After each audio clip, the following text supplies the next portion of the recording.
قرآن کہتا ہے ہم نے جن و انس کو صرف اپنی عبادت کے لیے پیدا کیا، یعنی پہچان کے لیے، عرفان کے لیے، تاکہ مخلوق اپنے خالق کو جانے۔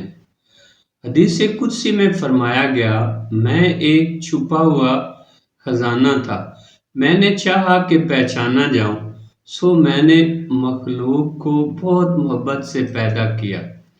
یہی تخلیق کا مقصد ہے، پہچان، محبت اور عرفان۔ جیسے ایک ماں چاہتی ہے کہ اس کا بچہ اسے پہچانے، ویسے ہی اللہ چاہتا ہے کہ بندہ اسے جانے۔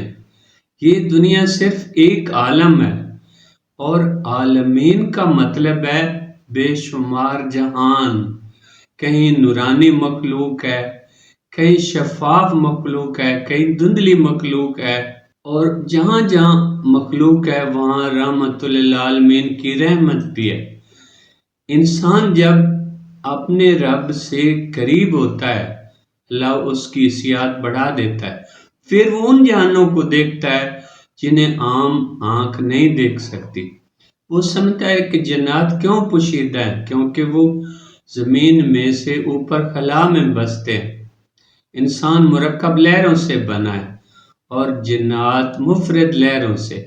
جب روح لطیف ہو جاتی ہے تو مفرد لہریں دکھائی دینے لگتی ہیں، اور تب بندہ جان لیتا ہے کہ یہ کائنات ایک راز ہے، اور انسان اس راز کی کنجی۔